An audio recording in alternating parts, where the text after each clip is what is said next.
G'day fans, it's Big Win Don Wilson for Top MMA here with Robin Black, pretty much the jack of all trades, master of all, I guess they call it for MMA. Robin, why don't you just run us through a few things that you do on a daily basis that involve MMA? Well, I'm supposed to get married this year, and I hope my wife doesn't leave me, or my potential wife doesn't leave me, because it's 60, 80 hours a week. This is my whole world. I don't go to guest DJ at parties and wear expensive clothes and stuff. I sit in my little lab and I'm on my computer and I'm learning about this business.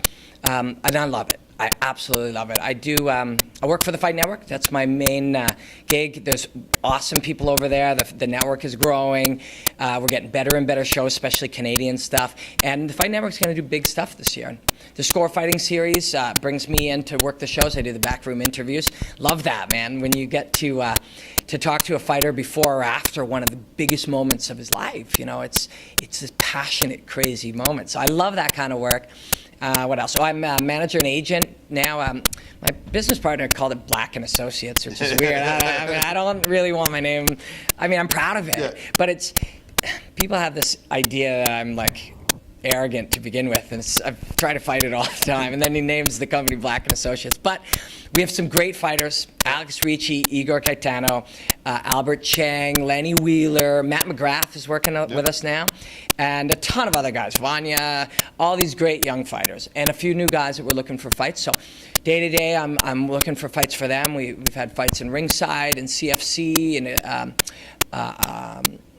out in Victoria, Armageddon, and lots of different shows, and we're getting our guys fights, and so that's good. That's exciting.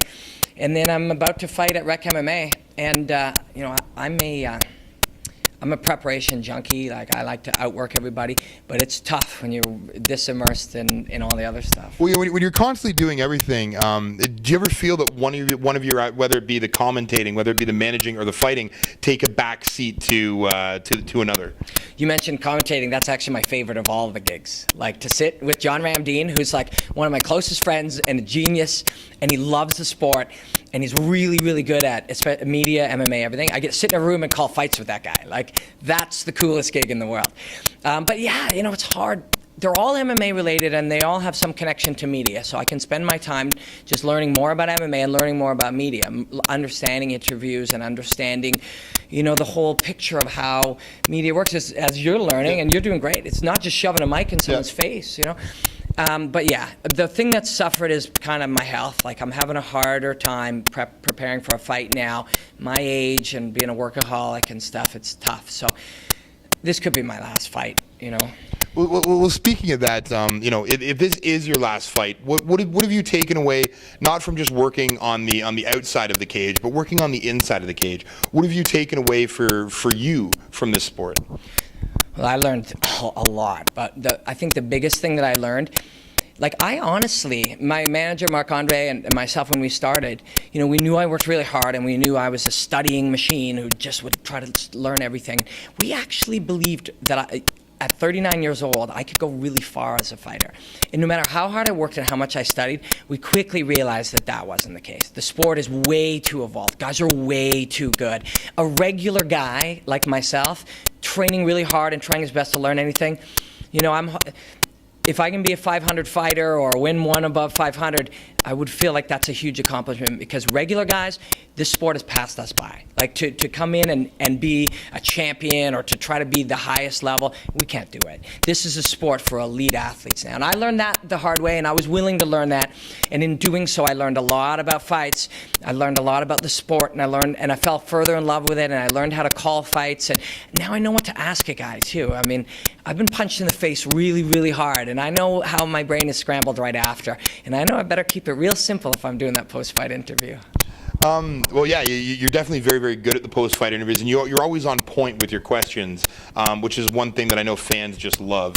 Now, speaking of fans, you are a huge member of most of the mixed martial art forums out there, specifically Top MMA. We see you a lot. What were the few things in 2010 that caught your eye that really, you know, made you smile, made you happy?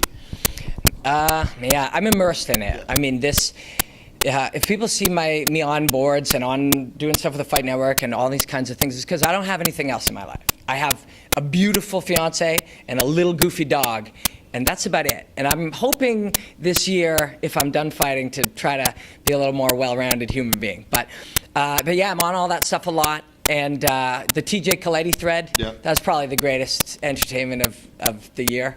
You know, this is a crazy individual. He's funny sometimes. He's weird and scary. For people who don't know, he's a professional fighter who's lost all his fights, and he always has some weird story about it. But he's a character. I mean, I don't want to see this guy get hurt ever.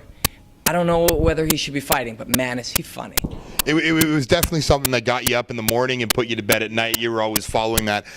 So you've watched pretty much all the fights from North America, Japan, Europe. Why don't we just get a quick rundown in 2010? Knockout of the year, what was your favorite?